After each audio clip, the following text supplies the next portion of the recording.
Hey everyone, Django Fett here, Honey Dun Games, Comics, TV shows, movies, and more, and this is a review for Star Wars X-Wing Rogue Squadron Omnibus Volume 2. This omnibus only contains 4 stories and is another short omnibus book, so it contains X-Wing Rogue Squadron Special, X-Wing Rogue Squadron issues number 9 through 20, which includes the Battleground Tatooine, the Warrior Princess, and the Requiem for a Rogue story arcs. Let us start with the X-Wing Rogue Squadron Special, which released in 1995. This story was written by Ryder Windham and drawn by John Nadeau. The story is set 4 years after the Battle of Yavin and a few weeks after the Battle of Endor. And according to Wikipedia, this special issue was available exclusively as a marketing premium for Applejack cereal and distributed through the Kellogg Company. Little weird promotion there. In this comic, a Moff upstart causes trouble in Tendankin until the rogues come in and save the day. Pretty meh story, nothing special. Moving on. Next story is Battleground Tatooine, which is X-Wing Rogue Squadron comic issues 9 through 12 and came out in 1996. The story was written by Michael Stackpole and John Strand and drawn by John Nadeau. The story is set 4 years after the Battle of Yavin and 6 months after the Battle of Endor. This stars the rogues with Wedge, Tycho Chalco, Wes Jansen, DLLR, Plor, Io, Hobby Cleven, and Elskal Laurel as they're sent to Tatooine to help an agent steal a device important for the rebellion. Of course, things go haywire as they run into trouble with both Imperials and a wannabe crime lord, Firith Olan, who wants to be the overlord after Jabba died in Return of the Jedi. The story was pretty good, and the artwork was also very good too by John Nadeau. The third story is The Warrior Princess, which is X-Wing Rogue Squadron comic issues 13 through 16 and came out in 1987, and the story was written by Michael Stackpole and Scott Tolson and drawn by John Nadeau once again. The story is set 4 years after the Battle of Yavin and 7 months after the Battle of Endor. In this story, the rogues are sent to Iatu 6 to remedy the situation there and find out that one of the rogues is a secret heir of a royal line from Iatu 6, hence the cover of the first issue, who happens to be Plor, or her full name, Princess... I am not saying this. I'll just say Plor from now on.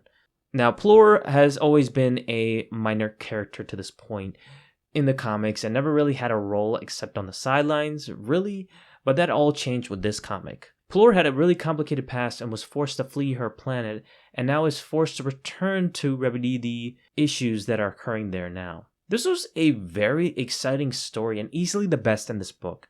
Worth reading and finding out about Plor and how much of a badass she is, hence the title, Warrior Princess.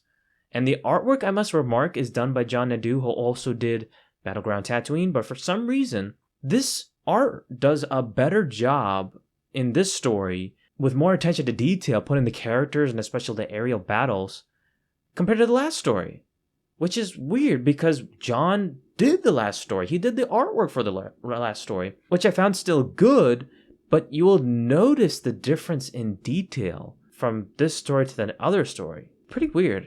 I know things change in time, but why the sudden change? I don't know. I just found it odd, but let me know in the comments if you noticed this too or not.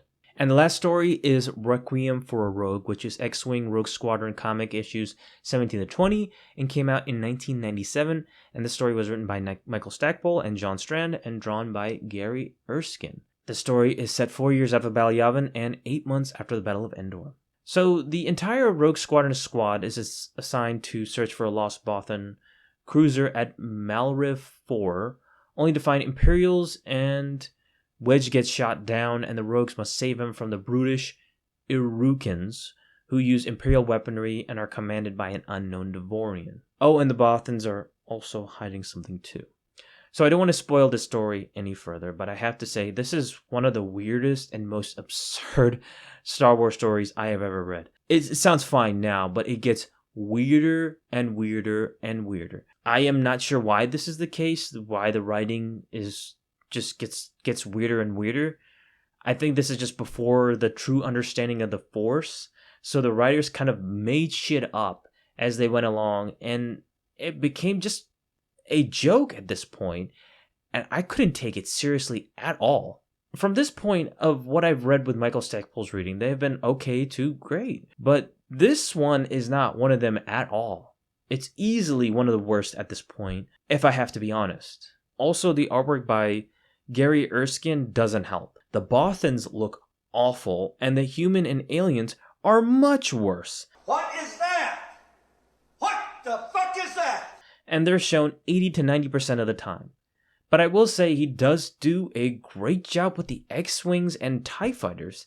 And I think the Dark Horse department kind of recognized that. And he went on to do the covers for the Rogue Leader comics, and they're great. But overall, this is a bad story, and you can just ignore it, just knowing that it slightly connects with the Warrior Princess, with the beginning showing Plur talking to Wedge, and her showing up in the end to help save Wedge. And you also have 2 rogues dying, but they're pretty minor characters in the grand scheme of things, if you ask me. So really, 2 of the 4 stories are good and worth reading, and 1 is meh. So I am giving the X-Wing Rogue Squadron Volume 2 Omnibus a...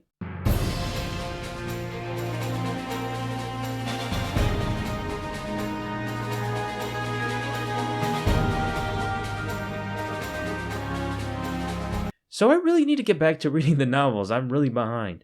But this is a quick review on Volume 2 of the comic series, and I only have 1 more to go. And I have a feeling that could be the best one yet, but I could be wrong. So don't forget to please like this video and comment down below. Tell me what you think of this omnibus and what you think of this series and what you think of my video in the comment section below. And subscribe to my channel, Django Fett, and I'll see you guys on the next video. Peace.